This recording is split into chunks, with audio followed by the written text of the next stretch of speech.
Selamat datang di Yongki Show.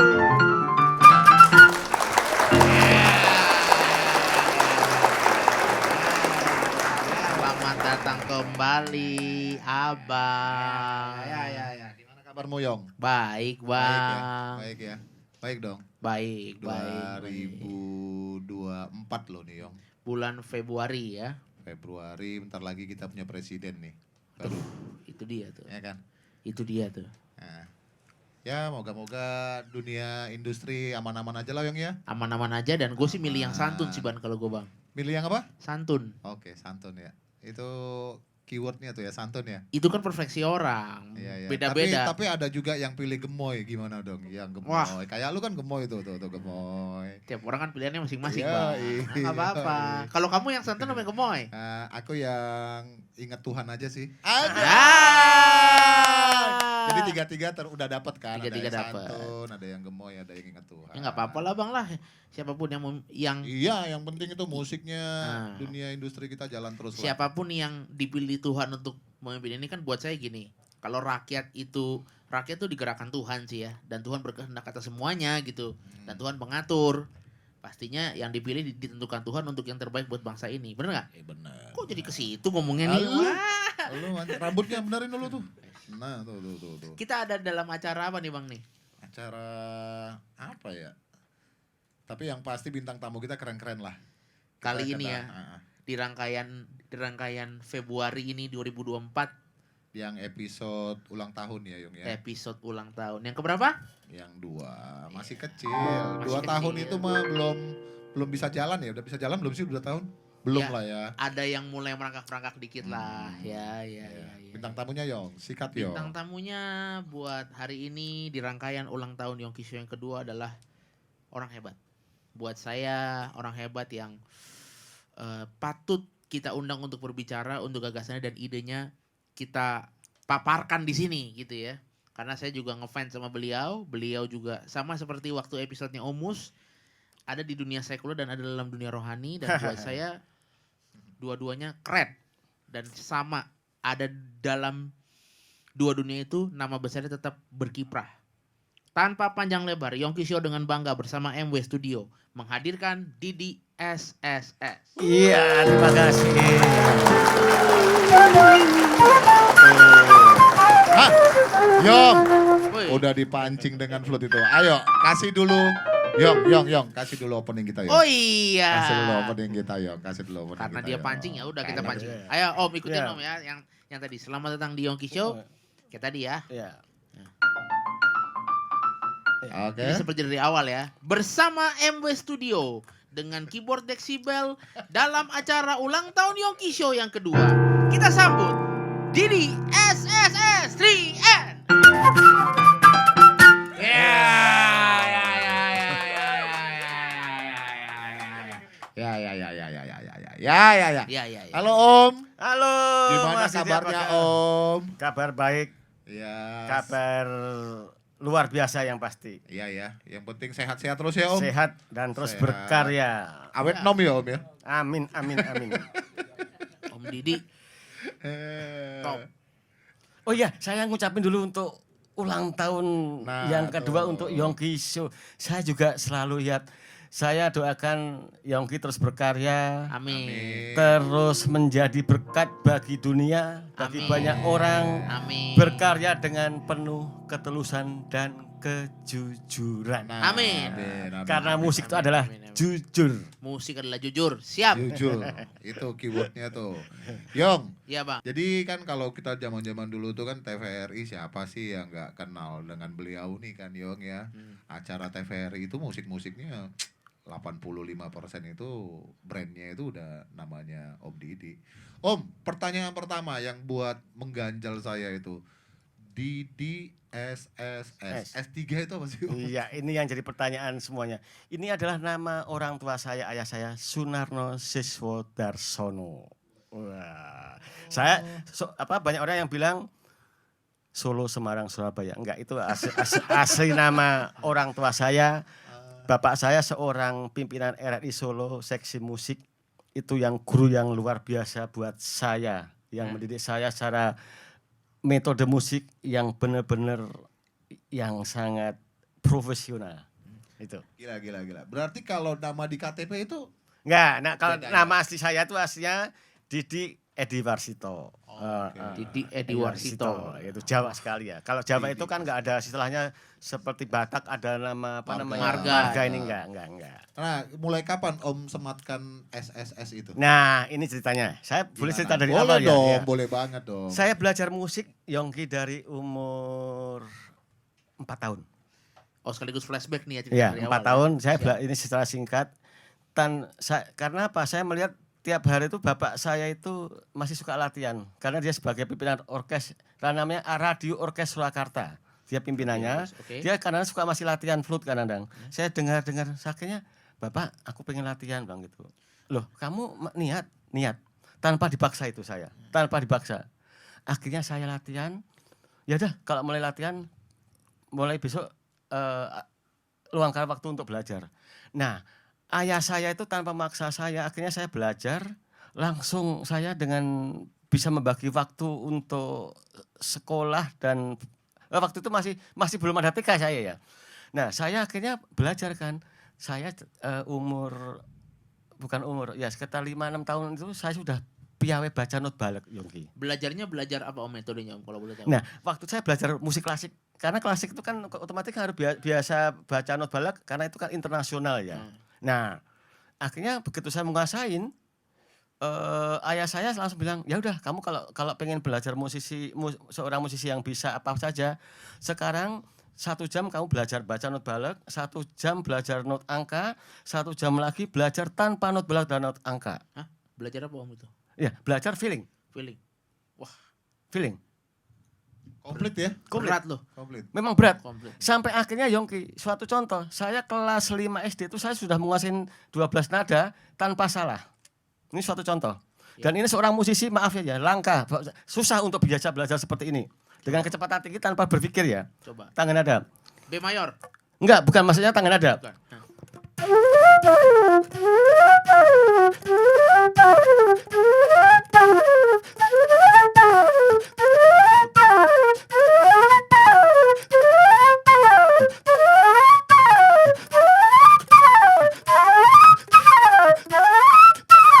Tanpa salah. Dan itu atasnya sudah sampai bekas sampai sekarang. Dan Jadi itu kalau- sulit untuk dikuasai seorang musisi, maaf saja. Jadi kalau Om secara asal atau secara spontan aja suruh mainkan tangan nada apa aja pasti bisa Om. Ya? Pasti bisa. Sekarang contoh, banyak Yongki main Bengawan Solo, minta nada apa, ganti nada apa. Enggak ada masalah saya. Saya main di Fis Bengawan Solo. Iya, iya. Ya.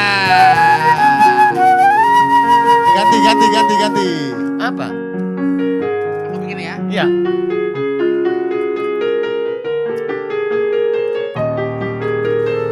Best. Iya, kamu.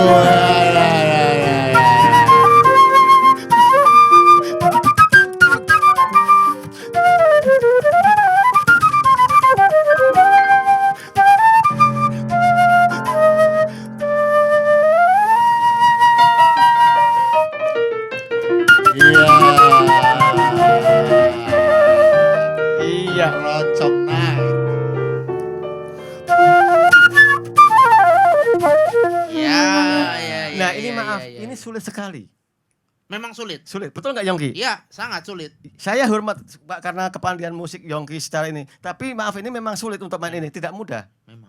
Karena tidak bisa seperti main keyboard langsung transfer pakai Karena enggak. tiup sih ya. Tiup. Tiup. 12 nada Yongki, 5 tahun saya kuasain semua ini. Itu di kelas berapa Om? TKA. Hah? TKA, Berarti umur 5 tahun. 5 tahun. Itu udah flute ya? Iya. Dan umur 8 tahun saya sudah bisa main musik klasik seperti ini.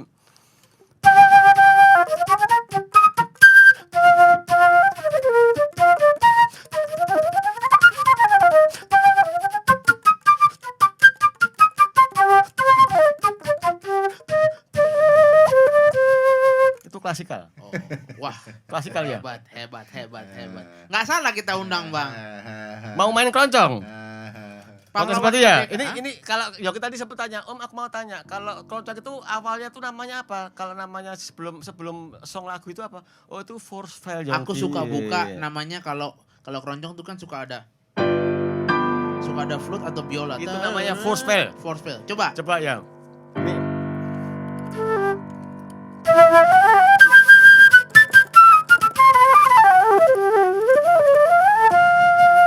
Tuh. Tapi ini soal ya. Ya.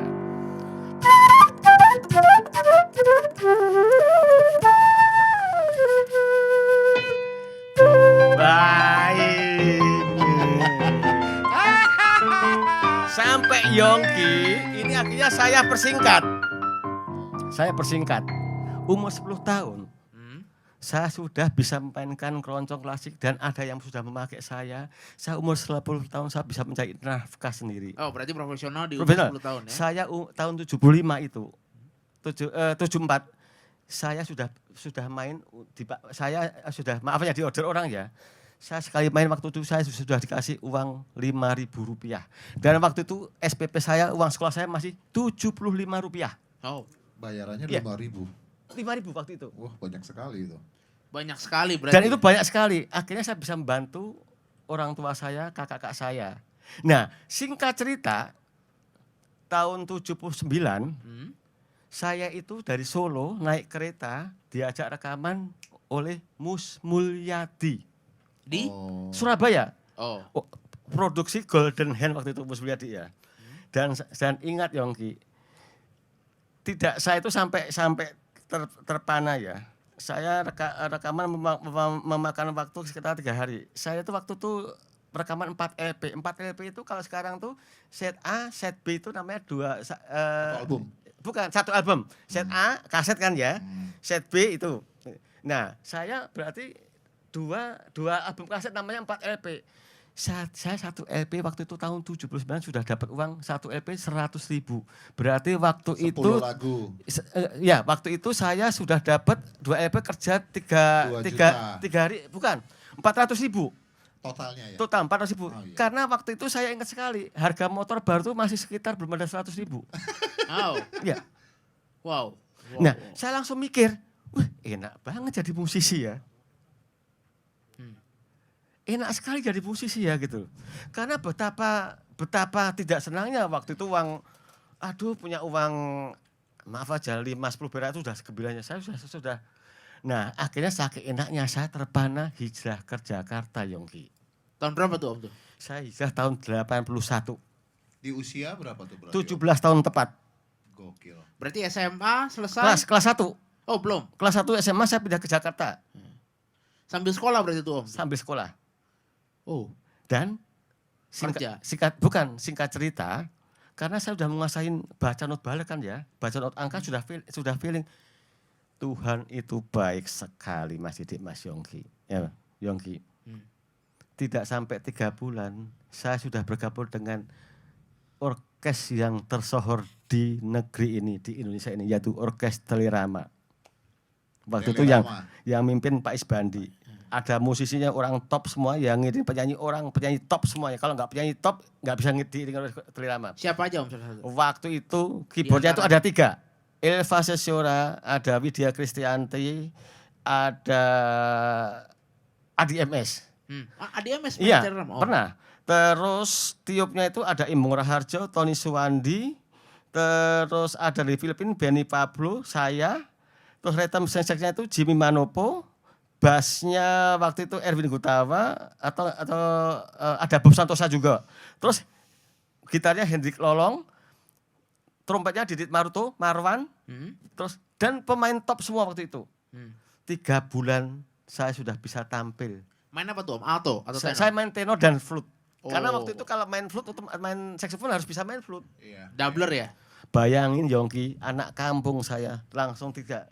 Waktu itu masih lihat televisi, wah langsung berjajar dengan orang-orang itu. Yang Tapi kasarnya pada saat itu seniornya Om semua ya. bukan senior lagi, sangat Iya. senior. Om kan masih 17 ya? 17 tahun. Nah, pengalaman itu Yongki, akhirnya saya menjadi tolok ukur anak-anak muda waktu itu. siapa ini anak muda itu? Sampai pada recordnya, sampai saya habis dengan Orkestra Irama, saya langsung diajak Elevasi Surya. Oh, Yongki dengar-dengar ngefans banget sama Elevasi Surya ya? Oh, iya. Saya diajak gabung dengan Orkes Chandra Kirana. Di Iskandar itu yang aransemen Elevasi Surya semuanya. Tahun berapa tuh Om? Itu 82. Elvanya kondak atau main piano? Waktu itu nggak ada kondak karena Orkestra Irama itu rekaman di studio, tapi dia waktu di studio itu dia gambarnya dengan chroma key sudah modern. Oh. Sudah tidak orkesnya sudah tidak live ya. Tapi semua Elva.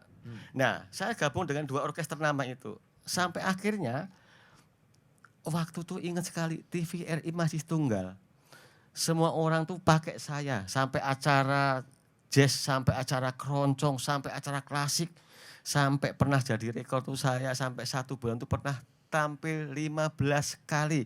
Mau tidak mau namanya TV tunggal ada di SSI. Orang suka tidak suka pasti ada saya. Di acara apa Om itu namanya? Semua acara, mau keroncong, mau orkestra, mau instrumentalia, mau apa musik ada saya semuanya. Makanya tadi kan gue bilang Yong, di zaman dulu TVRI ya brandnya ya Om Didi. Ya Yongki belum lahir ya berarti itu ya. 85. Enggak, 81 82 terus. Ya, ibu saya sama bapak saya belum ketemu itu ya. iya. Aduh. Terus bagaimana Om? Dengan maksudnya berarti itu jatuhnya session player ya? Masih session player. Iya. Session player. Session player. Dimana-mana. Tapi kan akhirnya kok semua tuh pakai saya gitu loh. Tahun berapa tuh? Mulai 81 sampai terus. Iya. Waktu itu Mas Imbong sudah duluan berkibar, Mas Imbong. Mas Imbong sudah duluan berkibar kan ya. Dia sudah mulai ya jauh di atas saya ya. Tapi For your information para netizen sekalian, karena takutnya nonton Gen Z. Jadi Om Embong Raharjo adalah kakak dari Om Didi SSS. Iya. Om Beliau Embong itu adalah almarhum. salah satu saksofonis yang keren sekali Iya. di negara ini. Jadi Om Didi ini Sampai adiknya. David Foster, Michael Brecker datang ke sini, ibaratnya respect dan tunduk kepada Iya. Om Embong. Iya. Setuju. Ya, jadi ini kita perlu jelasin teman-teman karena teman-teman Ya. belum ada yang tahu Embong Raharjo. Tahu juga di album Rohani. Padahal sebelum dia bikin album Rohani, sebelum dia bermusik untuk Tuhan, Om Embong karya-karyanya luar biasa. Dia tergabung di band Java Jazz, tergabung waktu David Foster main di sini yang menggantikan Kenny G ya. Ya, Om Embong betul sekali. Ya, betul. Jadi teman-teman bisa lihat di YouTube yang lain ada gitu. Sempat Dan- waktu itu kan Om Embong main sama David Foster main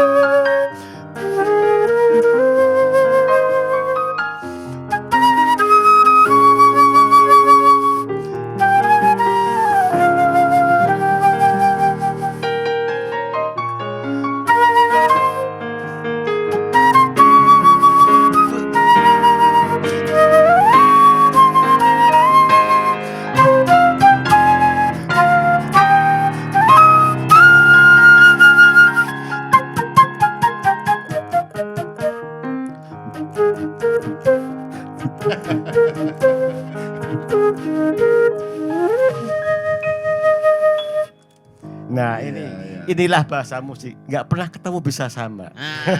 Mau nada apa kita bisa nyambung. Iya, jadi Om Embong yang tidak sempat kita undang ke Yongki Show karena sudah berpulang.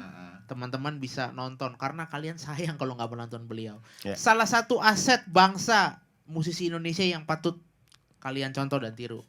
Oke, lanjut. Nah terus kalau untuk itunya Om, kalau untuk beradaptasinya dengan, kan Om kan dari daerah itu kan pada saat itu dan masih muda juga gitu kan.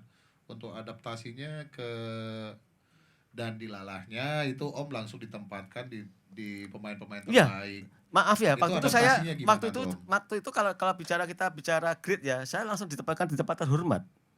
Karena tanpa ini saya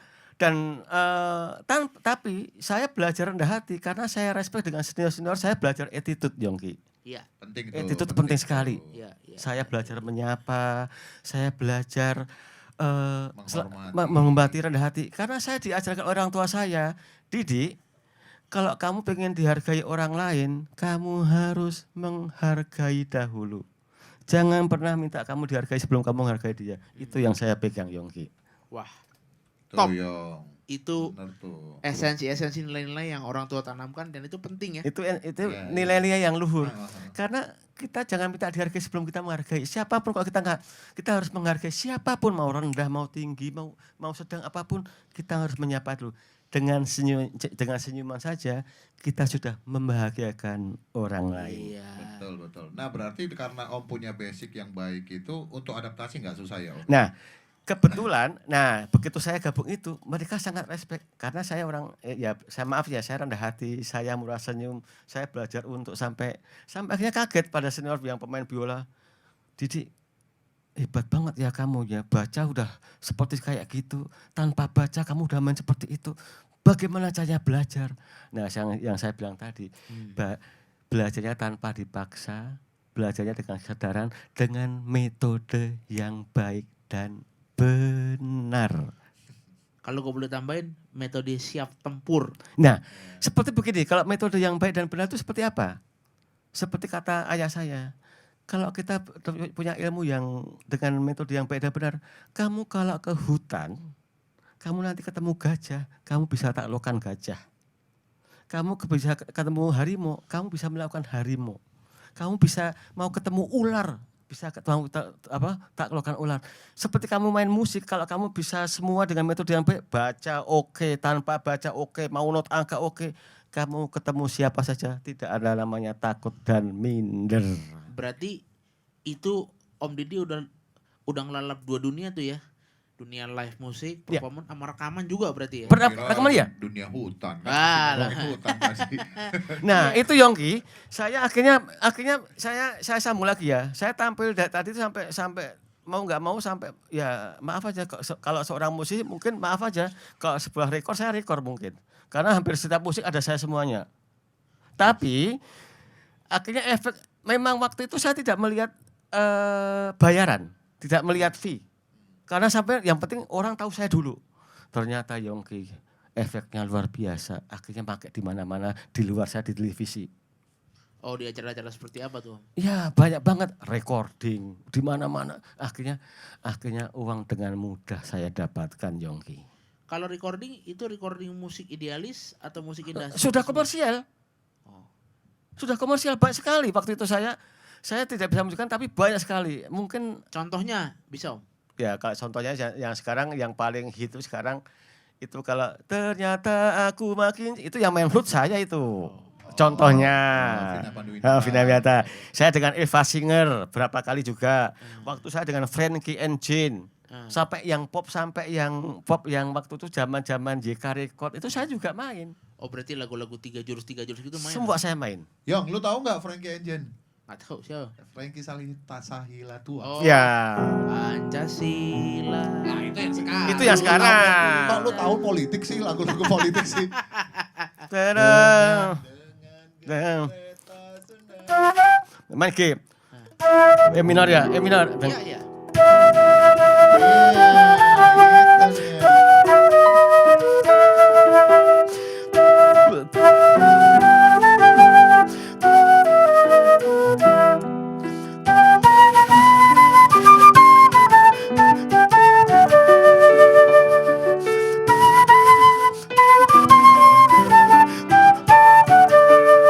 Ya, kira-kira begitu.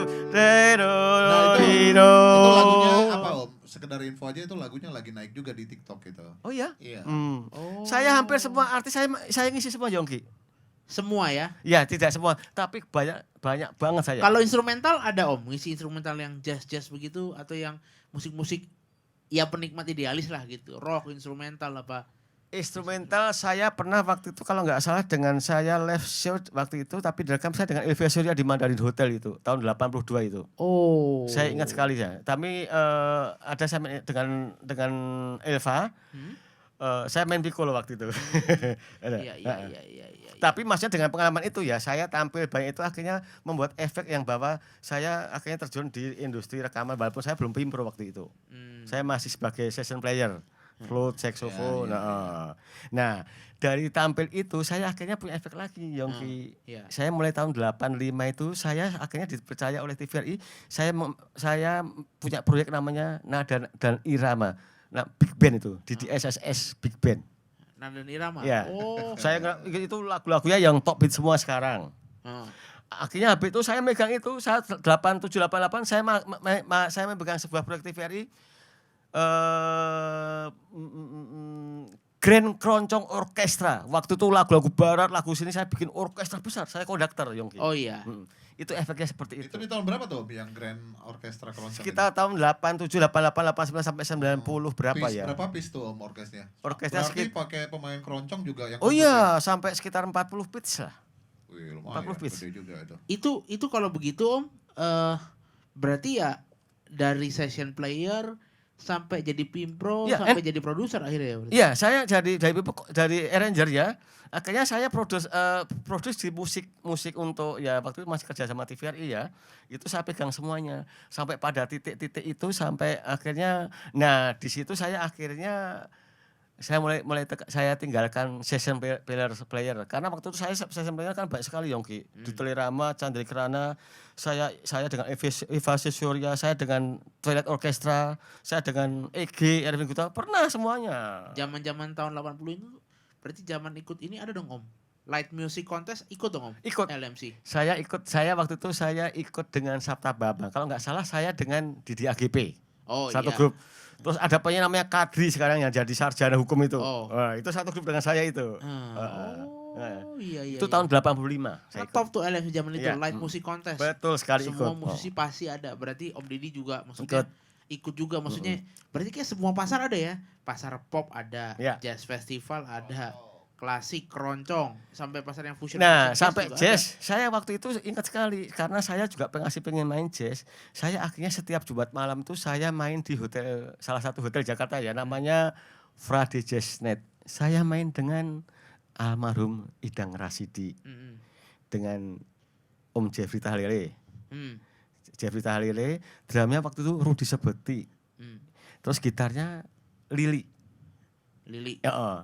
Nah, bassnya itu kadang-kadang waktu itu masih gantian antara Jeffrey Tahlile dengan Om Deki Prawoto, itu bapaknya Bapak Bintang Indrianto.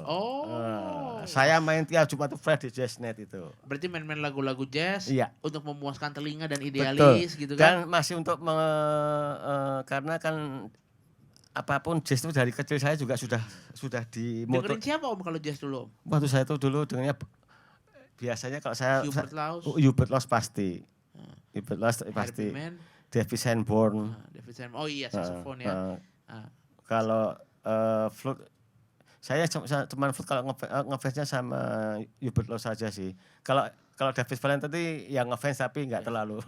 Kalau apa maksudnya gini, karya Om Didi ini kan kita bicara pasti kan TV udah, rekaman di sini udah. Berarti sudah pasti luar kota juga pasti luar dan dalam kota udah. Kalau keluar negeri gimana Om? Pernah ada karya yang keluar negeri? Saya keluar negeri waktu itu pernah. Saya jadi konduktor di Malaysia dan di Brunei. Di DSS Orkestra saya musisinya dari sana semuanya. Oh. Jadi waktu itu di luar negeri saya konduktor di Malaysia dan di Brunei. Itu pemainnya sana semua, saya sebagai konduktor dan saya aransemen semuanya itu. Itu pengalaman saya. Wah, nggak banyak loh. Jadi Om yang orkestrasi itu juga. Jadinya waktu itu sebenarnya saya masih dua dunia, Jongki. Saya sebagai pemimpin orkes atau saya sebagai solis. Ya orkes aja sih Om, lebih banyak uangnya. Tapi lebih capek sih memang sih. Tapi langka loh, Bang. Biasanya kan kalau orkestrator kan tuh kan pemain yang chord gitu, keyboard, piano, gitar. Ini enggak loh. Atau biola. Ini pemain woodwind loh. Woodwind ya. Flute, aransemen, itu gimana Om? Tapi Yongki begini, ya Yongki ada benarnya juga ya. Tapi sebenarnya begini, saya dari kecil saya juga belajar keyboard dan piano dan gitar. Saya menguasai akord, walaupun saya tidak jago main keyboard, tapi saya tahu harmoni itu. Beda mainnya maksudnya. Karena bisa piano juga, jadi tahulah harmoninya. Maka itu pentinglah teman-teman yang bermain alat tiup atau bermain alat-alat seperti percussion. Belajarlah piano atau belajarlah gitar. Dan wahai pemain piano dan pemain gitar juga belajarlah alat-alat tiup lah. Kayak saya kan belajar sama abang ini, belajar sama om-om ini. Wahai gitu itu ya. kan. Wahai. Wahai. Supaya Wahai ngerti Nurlela. gitu. Karena apa Yongki? Apapun tuh hidup tuh kalau punya bekal yang kuat itu akan nyaman, akan tetap bertahan. Dan yang pasti kalau sudah bertahan tetap rendah hati, terus berbuat baik, berbelas kasih, itu pasti akan, kita nggak akan malah hidup itu pasti akan ya nyaman saja sih sebenarnya sih. Tapi apapun tetap ilmu itu tetap harus memang dengan basic yang benar. Dulu belajar orkestrasi di mana Om berarti?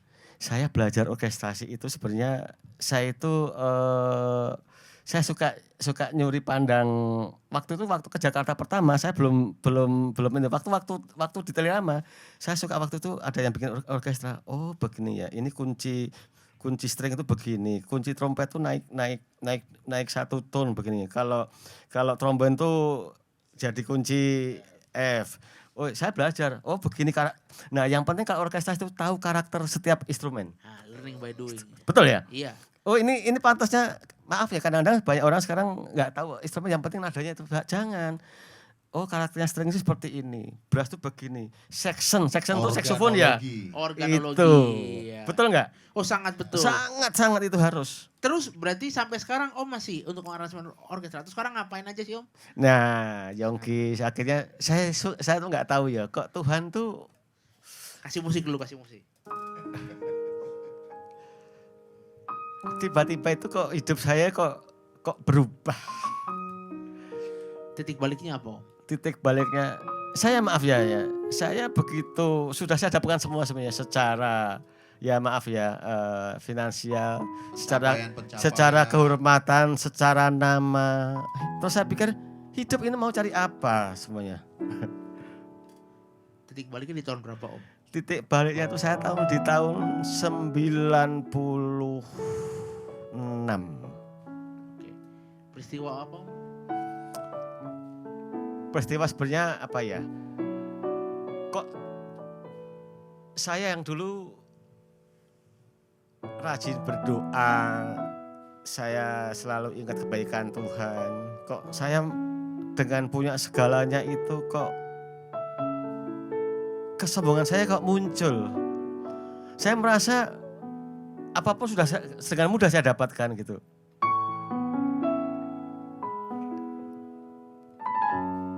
Terus saya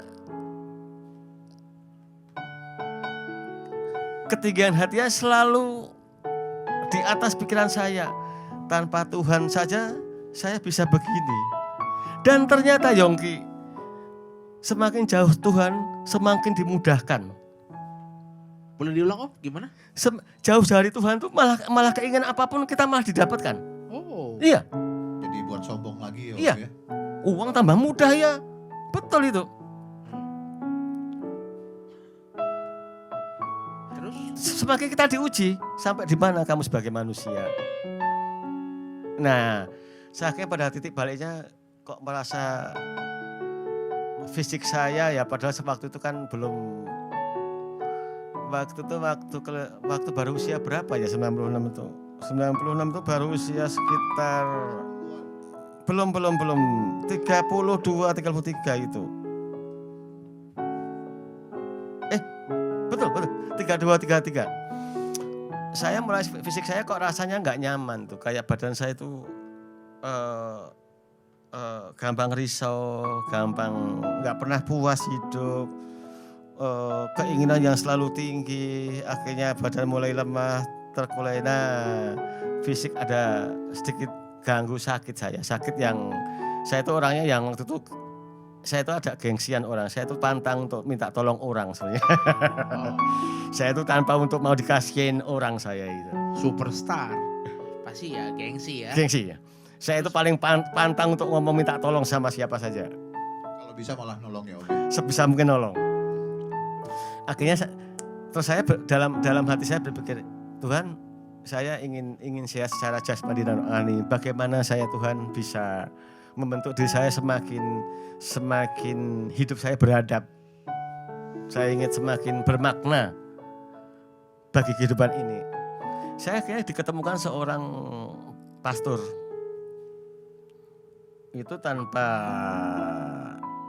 panjang lebar kita punya satu visi misi. Akhirnya saya diajak untuk mengajar di salah satu ya pendidikan calon-calon seorang pastor rohaniwan ya, mengajar musik. Di situ titik balik saya mulai muncul. Oh, inilah hidup. Saya ingin hidup ini imbang, keseimbangan. Betul nggak yang imbang? Iya. Ya. Ternyata hidup itu kalau imbang tuh enak. Oh, merasa nyaman pada saat itu. Nyaman.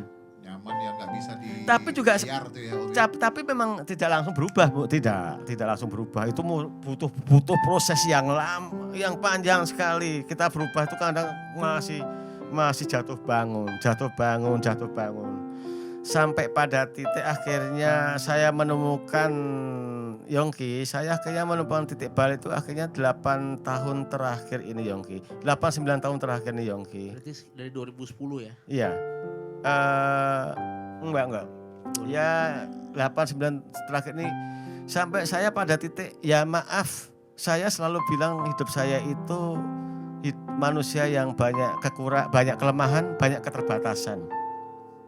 Sampai sekarang saya mulai alam pikir saya itu mulai beda. Saya tahu, maaf ya, bukan saya orang yang banyak kekurangan, kelemahan, keterbatasan.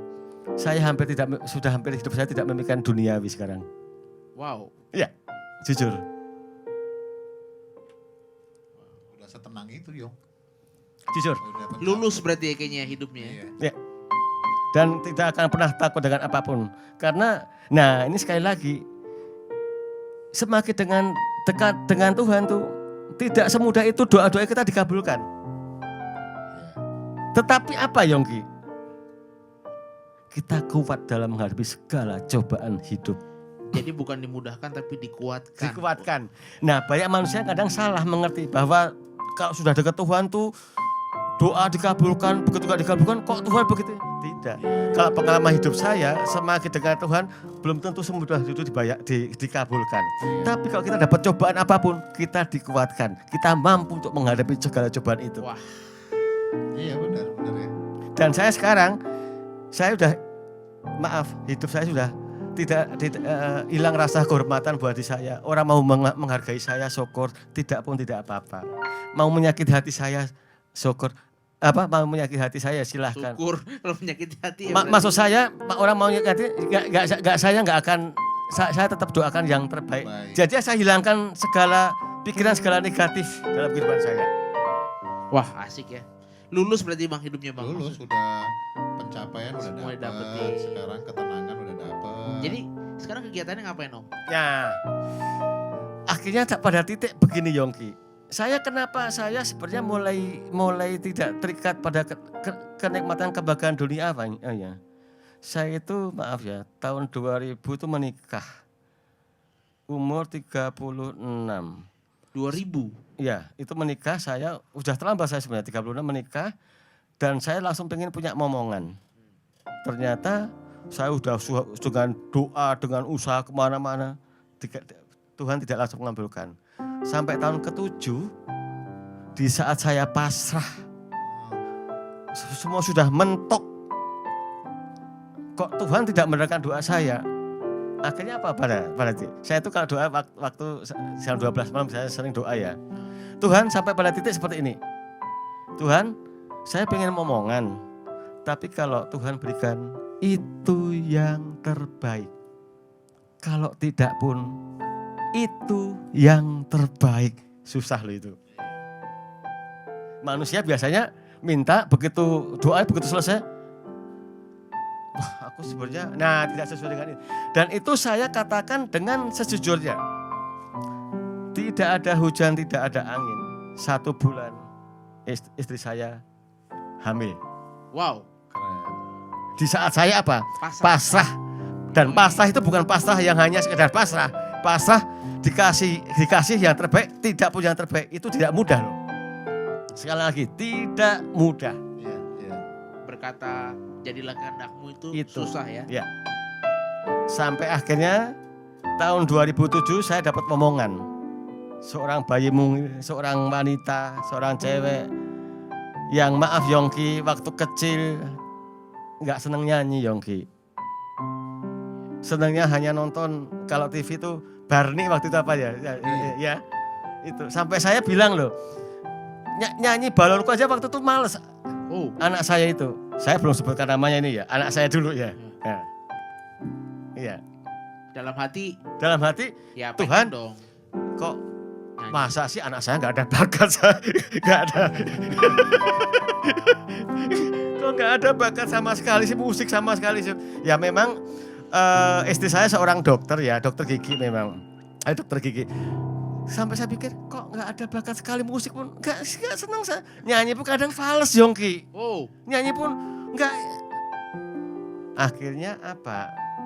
Umur 4 tahun tuh saya leskan piano di salah satu sekolah musik, saya tidak sebutkan. belum sponsor soalnya. Ya, terus kira-kira setengah tahun itu dia pulang Yongki. Yongki pulang. Saya di rumah itu. Papa masih dengan lucunya ya, anak dengan polosnya. Papa ini dong pencet dong, pencet piano. Nanti ya udah sekarang saya sebutkan namanya Kalista. Oh, itu anaknya. Iya. Pencet dong, pencet aja. Kalista tahu itu nadanya apa, bilang gitu. Saya kan masih nggak ini Yongki. Tidak apa Yongki ya? Nggak make Masih sense kayaknya. apa? Gitu loh, nggak menyangka bahwa si anak kayak gitu. Iya, tidak ada enggak. Saya pikir ini anak bercanda apa? Saya pencet ya waktu itu. G papa bilang gitu. Hah? Saya langsung Kalista, kamu tahu dari mana? Enggak tahu. Iya. Nah, saya pencet lagi. D papa. Loh, benar memang. Kalista, kamu tahu dari mana? Enggak tahu papa bilang gitu. Waktu itu dia belum tahu yang hitam Rongki. Iya. Dia taunya yang kalau piano yang taunya titsnya yang putih semuanya. Ya. Sampai akhirnya dia tahu semuanya dia. Sampai saya pikir, loh nak, kamu tuh diajari di sekolah. Enggak itu. Saya tuh masih belum nyangka loh Yongki. Kalau dia punya apa? Punya anugerah seperti itu ya. Udah. Begitu saya sehari sebelumnya saya tesnya bisa. Akhirnya saya ajarin yang hitam. Saya hitam. Dalam berapa hari, kalau nggak salah 2-3 hari, dia semua nada, maaf ya sekarang. Kalista itu sampai 7 oktav sampai tahu semua nadanya. Iya. Iya. Nah, di situ tambah titik balik saya. Tambah titik balik hidup saya Yongki. Aduh Tuhan. Ternyata perjalanan hidup saya, Engkau menuntun saya punya cerita yang seperti ini gitu loh. Lain kali boleh kali Bang kita undang Kalista ke sini. Harus. Boleh kita undang. Harus. Tadi sempat ngobrol sama Om Didi waktu sebelum mulai sesi ini. Ya. Bareng sama kamu Yong, coba di ini. Oh iya, ayo saya bilang. Sampai apa Yongki? Pada titik kenapa saya sampai tidak sampai hilangkan keduniawian saya. Orang kalau ketemu saya itu, ya ini nggak apa-apa ya, ini biar banyak pengalaman hidup ya sebenarnya. Iya, nggak apa-apa. Tanya saya itu bukan, maaf mas, sekarang mobilnya apa, berapa mobilnya, rumahnya apa, bukan itu Yongki.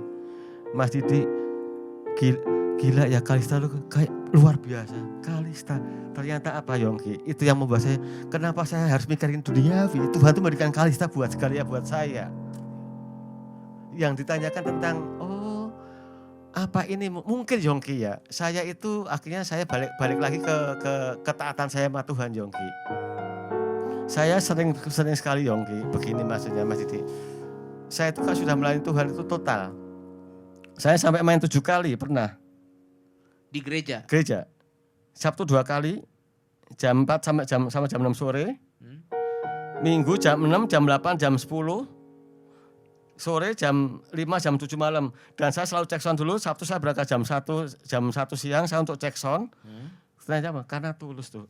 Ternyata Tuhan tuh memberikannya bukan gak sia-sia dalam kehidupan saya ini. Biasa berarti Om Didi sekarang belajar lebih banyak kepada pelayanan gereja berarti. Ya kalau dikatakan. Lagu apa biasanya Om yang suka dimainkan? Wah ya kalau yang pasti ini kesaksian hidup ya Yongki ya. Ada sebuah cerita bahwa saya itu selalu sebelum main itu saya biasa bilang begini, Tuhan ini yang bisa saya persembahkan untuk Tuhan melalui talenta ini. Meniup ini saya gitu. Saya ingin berusaha untuk Tuhan untuk kerja. Apa Yongki? Maaf bukan karena saya hebat, bukan karena saya enggak pernah merasa hebat. Saya biasa saja. Tapi sampai menangis semuanya. Jamaatnya Om. Menangis. Itu di acara gereja, di acara misa ibadah gitu. Iya, ibadah.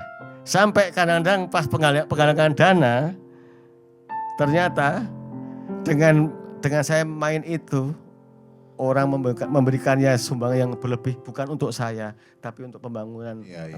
Berarti secara nggak langsung Om Deddy menyumbang untuk gereja, tapi bukan dengan uang, Bukan. Bakat. dengan bakat. Ada. Lagunya lagu apa Om yang pamungkas biasanya Om? Mainin dong, coba. Mainan ya, mau apa ya? Apa yang Om Deddy tahu? Banyak yang tahu ya, kira-kira ini. Langsung kita samber, mainin aja dulu. Mainan. Kita main sungguh besar kok Allah kita. Main aja, main Ya. Om. Saya ikut. Ikut dulu, saya nanti sambung.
How great thou art, Didi SSS. Gitu. Om, aku mau Tapi nanya. biasa aja ya ini saya itu memangnya biasanya main saxophone sih. Kalau main flute itu untuk Yongxio ini. Wah, Itu nanti. khusus. Oh, Ya, iya nanti. pas jamming ya. Episode jamming ya, Ya, ya. jamming ya. Om, aku mau nanya nih Om Ya. tentang sosok seorang kakak Embong Raharjo. Iya. Nah, itu efeknya pada saat itu ketika Om lagi ngerintis karir di Jakarta itu Di bawah bayang-bayang di nggak? bawah bayang-bayang kah atau malah itu sebagai pemicunya Om atau Om punya jalan sendiri pada saat Ya. itu? Waktu itu memang begini. Saya waktu masih di Solo itu Mas Emo sudah tampil di Lirama memang. Saya sudah dia waktu itu hijrah dari Surabaya ke Jakarta Yongki. Mas Oh. Embong itu. Dulu kan gabung dengan Mariono. Oh, oke. Berarti sama Om Bubi Chan sekarang Iya, almarhum ya. Oke. betul. Nah, lihat kakak saya udah gabung dengan orkestra Lirama, pemain top semuanya, mengiringi penyanyi top semuanya. Nah, saya malah tidak ada belajar musik sama sekali dengan kakak saya Mas Embong itu. Wah. Sama sekali. Satu guru aja Om ya? Satu Sama guru, sekali. sama sekali tidak. Selama ini orang bilang, oh Didi belajar, enggak, sama. Maaf ya ini. Memang cuman guru besar saya ya ayah saya itu. Ya sama-sama Satu muridnya. guru, ya. Ya, satu guru ya. Nah, memang waktu itu saya masih tinggal dengan saya ke Jakarta, saya sempat tinggal dengan di rumah Mas Embong. Kebetulan saya langsung berapa bulan kemudian saya langsung ikut Lirama. Tapi waktu di Lirama saya masih sebagai session player, Yongki, hanya main flute, baca, section baca. Kalau solis Mas Embong yang solis, saya masih kamu tuh siapa? Ibaratnya begitu. Nah, ini cerita, ini lucu ini cerita. Iya. Saya waktu main big band, Eva Sexual Big Band main di Bandung. Tahun berapa tuh, Om? Tahun 82. Kalau nggak salah waktu mainnya di ITB atau di mana waktu itu. Elva Session Ya, Big Band. waktu itu tiupnya saya, Mas Embong, Udin Syah, terus trompetnya Didit Marito, trombonnya Didit Marito dan Marwan, trombonnya Pramono. Pram. Om Lugo. Terus tetap seksinya ya Eva itu ya. Saya main ini Yong, dan semua itu harus solo Yongki. Om ini main alto. Saya waktu itu main alto dan flute. Oh, Om Embong berarti tenor Dan Sah berarti Udinsa alto juga seperti saya. oh 2 altonya ya. Ini pengalaman saya gitu. Semua itu disuruh solo sama Eva, gantian satu. Saya sudah bisa solo, tapi kan solis ya masih solis benar-benar solis itu ya, maksudnya dikasih waktu ya gantian gitu. Monster semua yang solo. Monster, tuh. saya solo Yongki. Ini bukan ibu saya. Begitu saya solo ini kan waktu itu belum ada wireless ya. Ini contoh gitu. Saya main flute. Saya selalu masih main flute. Ini nggak apa? Ini untuk Yongki sus. Saya nggak mau cerita. ini kesaksian hidup saya. Saya solo, begitu solo dan chordnya memang agak susah waktu. Lagu apa, Om? Saya lupa, tapi sudah waktu yang itu salsa yang agak cepat ya. Begitu solo itu saya diinjak kaki saya Mas Embong. Nek rasa solo gitu, tahu nggak? Kalau belum bisa solo jangan solo gitu. Tapi kan saya disuruh solo sama Pimpro waktu Elva gitu. Tapi saya justru di situ saya masih saya mau semakin belajar untuk bisa solis. Padahal sudah bisa solis, tapi buat saya bukan sakit hati loh, tapi terpacu. Itu saya. Jadi pada saat itu akhirnya Om ambil solo itu. Tetap sambil diinjak, nek rasa solo. Loh, iya betul itu. Loh, ini kesaksian bahwa itu mental dibutuhkan seorang orang-orang akhirnya mental itu teruji di situ Yongki. Kalau nggak bisa solo, nggak usah solo. Iya. Itu di stage berarti ya? Di stage emang udah lagi show kok itu. Waduh. Yang terjadi apa Om? Ya? Yang terjadi apa? Ya tetap saya solo, udah saya nggak bikin. Tapi waktu itu memang, dan saya kan paling muda kan Yongki. Iya. Masih mau 18 tahun lah, 18 tahun kan ya. Tapi di situ malah saya terpacu kan ya, terpacu bahwa sebenarnya begini, kadang hal-hal yang tidak mengenakan itu kadang kalau kita ambil positifnya sebenarnya luar biasa sebenarnya ya. Iya. Betul nggak Yongki ya? Iya. Itu kan yang terpacu dari situ saya. Iya. Wah, itu berarti digojlok mental emang sendiri berarti ya. Padahal saya sebenarnya sudah bisa solo itu. Karena saya kan jujur tadi tahun 17 saya sudah bisa mencari nafkah dengan dalam arti saya rekaman dengan Al-Quran saya sudah bisa semuanya. Mungkin ya untuk mengetes mental saya juga bisa itu. Ya, bisa. Mungkin ya. Tapi yang gue lihat Bang Om Didi ini berarti punya jalannya sendiri dibanding Om Embong berarti ya. Main bareng iya. Tapi punya jalannya sendiri juga ya. Maksudnya ada pasarnya masing-masing gitu loh. Gitu ya. Maksudnya enggak. Bedanya begini Yongki, saya dengan Mas Embong, kalau Mas Embong memang waktu banyak solo karir. Tapi saya maaf ya, dulu saya Pimpro banyak banget proyek saya. Oh iya. Sampai saya tinggalkan itu. saya sebenarnya kalau mau sampai sekarang masih mau megang, saya masih bisa megang sebagai konduktor orkestra. Cuma saya waktu saya udahlah, umur saya tahun ini menginjak 60, saya mau hidup cari ketenangan, saya ingin lebih semakin memuliakan Tuhan, saya bisa lebih konsentrasi untuk keluarga, untuk Kalista itu ya. Jadi pada saat itu yang Om lakukan adalah Om mencari jalan sendiri ya? Iya, betul. Ya. Bukan mendompleng bukan ketenaran seorang kakak, tapi malah Om punya jalan sendiri untuk. Karena kan begini, kalau dompleng kalau kita nggak punya kepandangan akan hancur juga ya, nggak bisa. Iya. Berarti bisa. Fair nih. Fair. Musik sekali lagi musik itu jujur, nggak bisa direkayasa. nggak ada yang namanya mentang-mentang lu adek gua kakak Nggak gua. bisa, nggak bisa, nggak. Terus tiba-tiba dapat apa Nggak. kesempatan apa gitu. Wah, Nggak keren bisa. sih. Keren. Nah, pada saat yang menjadi pertanyaan saya tuh kan perjalanan Om itu kan harusnya tidak gampang ya. Tidak mudah Karena ya. kan seorang kakak itu udah pada topnya gitu Iya, ya kan. iya. Sementara Om lagi merintis nih misalnya gitu. Itu kalau Om mau mengambil jalan sendiri itu juga aku rasa nggak gampang ya pada saat itu Om ya. Misalnya Om mencari channel sendiri, mencari klien sendiri itu juga nggak gampang ya. Akhirnya mudah. Memang awalnya susah, tapi kan cikal bakalnya begitu saya tampil di orkestra yang waktu itu kan memang menjadi barometer musik, kan saya paling muda, siapa ini anak gitu.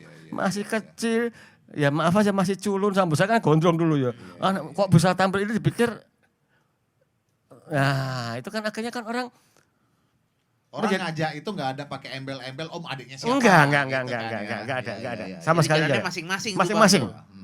Karena memang jalan saya dengan Mas Emo itu memang beda sebenarnya. Memang channelnya beda. Nah terus Om kalau untuk di akhir hayatnya almarhum Om sama Om Embong itu ada karya berbarengan gitu? Saya karya berbarengan tidak, tapi saya sempat duet terakhir itu waktu di UGM Jazz. Saya Yongki, mungkin salah satu sekarang seorang musisi yang saya sudah sampai di UGM itu kalau nggak salah sebelum Mas Tony itu meninggal ya, yang direktur apa, yang punya UGM Jazz itu ya. Itu saya pertama kali waktu dengan Eva juga ke Jogja juga. Tapi terakhir saya duet terakhir itu di satu panggung itu di UGM di Jazz UGM Jogja itu dengan Mas Embong itu. Siapa aja Om? Om Embong, Om Didi, rhythm sectionnya? Rhythm sectionnya yang ngiring Elva. Sesioria. Oh, jadi Om Embong sama Om itu posisinya gestarnya ya? Saya gestar. Ya. Saya gestar. Enggak, saya gestar juga. Ya, memang Elva Sesioria dengan Elva Singer, gestar Embong Raharjo di SSC waktu itu dengan kalau nggak salah ada Ruth Sahanaya juga. Elva yang jadi MD Music Director. Iya, setuju sekali. Betul. Itu gimana Om? Itu main lagu apa? Lagu waktu kesan duet terakhir sama Om Embong main lagu apa? Saya bikin saya satu instrumen sendiri, yang satu lagu sendiri saya duet, malah saya yang bikin aransemen Yongki. Oh. Gak tahu Mas Embong. Iya. Nah, waktu itu kalau nggak salah karena saya Mas Embong sudah tahu. Wah, Didi itu malah sudah banyak mimpin, punya pimpro, malah dia belum nggak jadi pimpro, Mas Embong itu hanya sebagai solis pemain. Ya, tapi itu juga udah hebat sih. David Foster aja respect sama dia kok. Iya. Semua. Akhirnya malah beda ya. repertoire saya yang bikin itu. Saya ingat lagu apa enggak yang akhirnya udah terserah kamu aja, saya ikut aja katanya. Saya bikin itu aransemennya.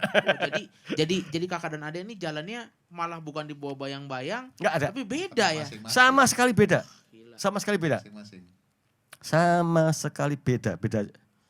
Dan apa kalau sama Om Embong berarti jatuhnya Om Didi main flute. Om Embong main alto. Sama. Mas kalau duet itu pernah di Jogja itu duet flute sama saxophone. Dia saxophone, dia alto, saya baby sax. Oh gitu ya. Wah, lucu ya. Cuman ada kesamaan Yongki. Saya tuh masih mau ada kesamaan. Kliennya sebenarnya beda kalau di studio rekaman itu. Iya. Nah, kalau sampai musik Duto yang rekaman itu pada bilang, saya tuh sama Mas Embong tuh sama. Kalau dengan musik mau rekaman itu, saya rekaman take 7 nggak pernah lama-lama. Dengar sekali, dua, oke, take. Dan take pertama itu biasanya langsung yang dipakai. Iya. Jadinya kerja nggak pernah lama sebenarnya. Dengar sekali langsung rasanya tuh memang ya itu. Menyatu dengan musik sih Bang. Ya mungkin seperti tadi kita tiba-tiba kan bisa cocok semua itu ya. Ya. Kamu mau kemana kan kita bisa.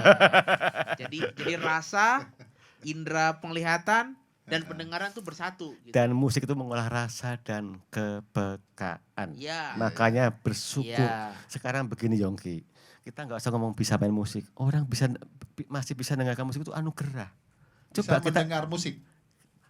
Suka saja sudah anugerah loh. Iya. Oh gitu, kenapa Om? Loh, sekarang bayangin saja, kalau hidup tanpa musik, kita naik mobil saja sudah nggak ada musik, udah kayak galau. Loh iya. Contoh di rumah atau di mana-mana. Jadi musik itu baru menyukai sudah anugerah. Bagaimana kita bisa main seperti ini? Anugerah yang luar biasa sebenarnya. Tapi Om Didi ini maksudnya hebat ya. Dia mau berbagi di Yongki Show nih. dari awal dia berjalan, dari dia jaya sampai dia menyerahkan hidup kepada Tuhan, gila ya. Tetap satu kata sih buat Om Didi, rasa itu penting. Rasa Yongki. Iya, apa Yong? Coba. Kesimpulan yang dari pembicaraan ini apa yang sering banget diomongin sama Om Didi? Apa coba? Gua tanya sama lo. 3. Apa? Rasa, Terus? attitude, Ya. menghormati orang, ya kan? Terus? Terus yang ketiga, siap menjadi superstar. Ketika sudah menjadi superstar, jangan lupa kepada Tuhan, berserah kepada Tuhan. Gitu. Iya. Attitude itu lo harus garis bawahin tuh. Attitude ya penting karena Penting tuh. ngelihat Om Didi dengan latar belakang keluarga musik yang bapaknya mendidiknya dengan keras dan Om Embong dengan virtuosonya, kemaestroannya, nggak gampang jaga attitude-nya. Ya makanya itu. Nggak gampang. Karena saya bicara ini seperti apa Yongki ya Mas ya. Saya sudah dapatkan semuanya hidup itu.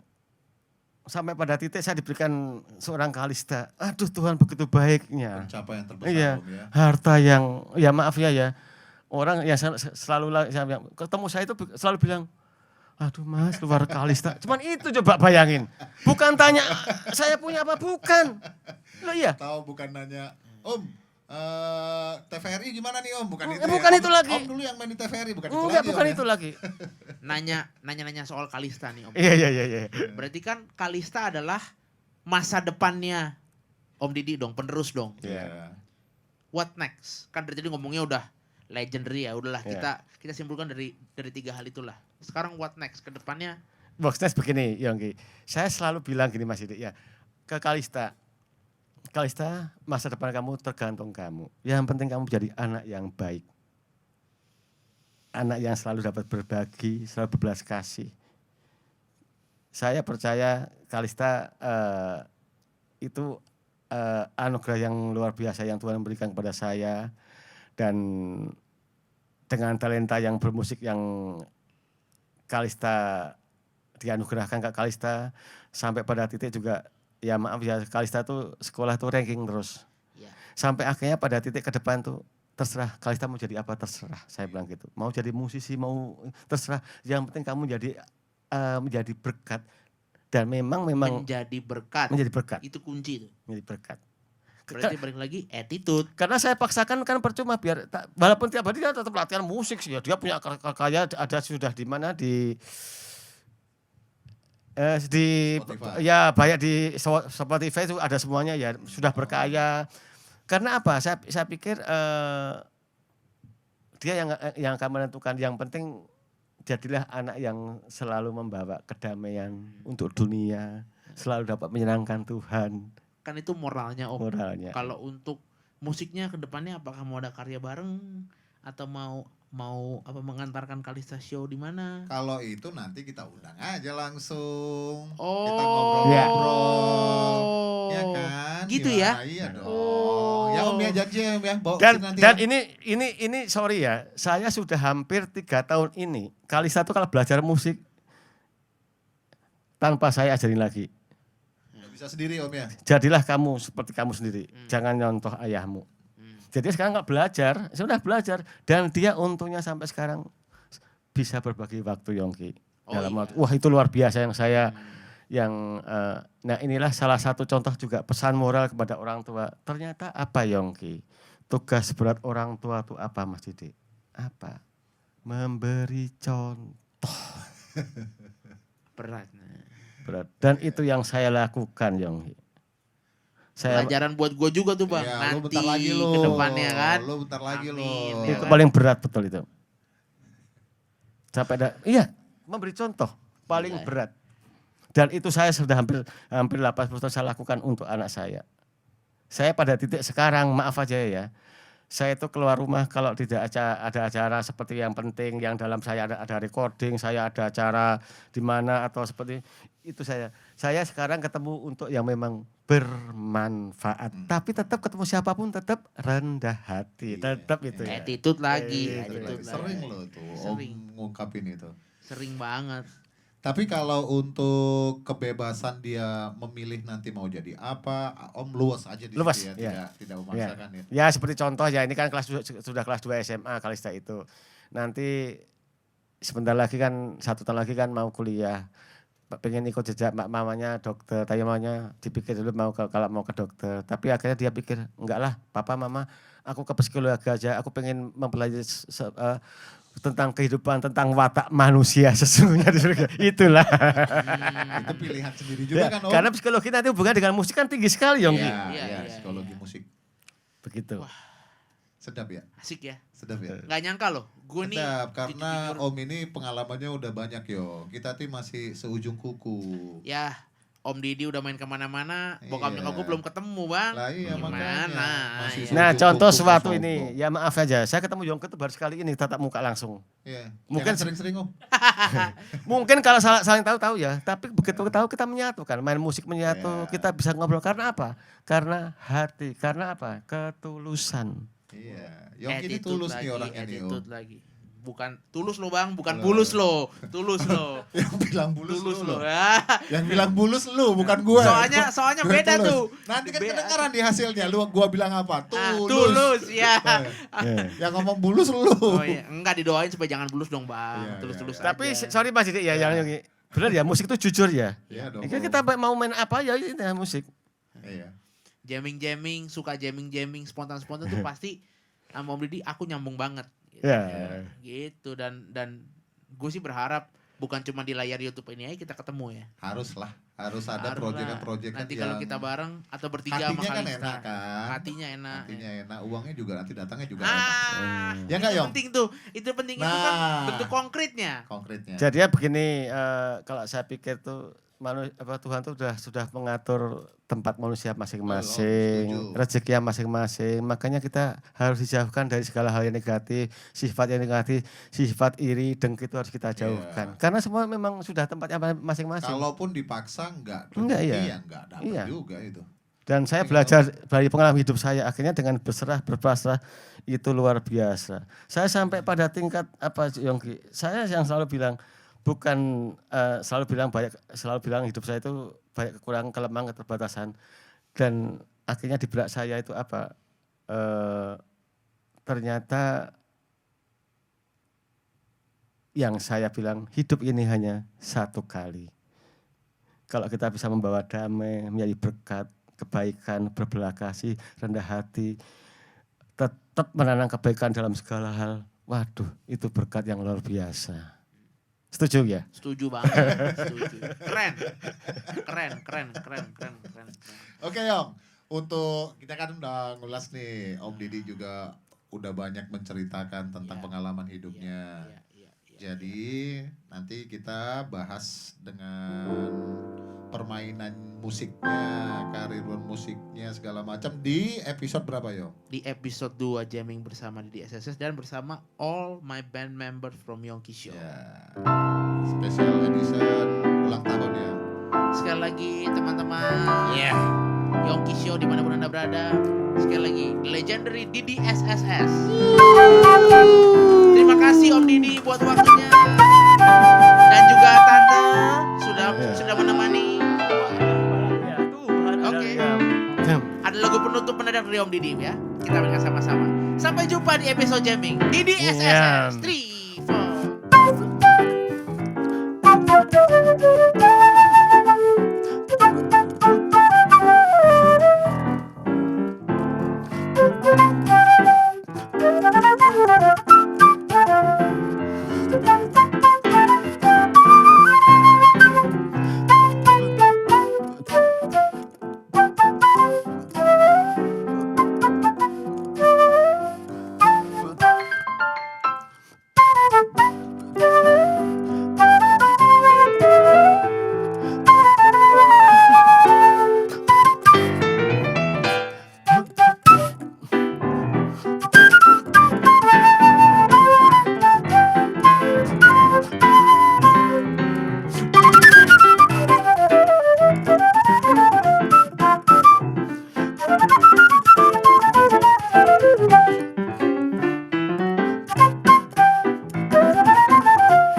Sampai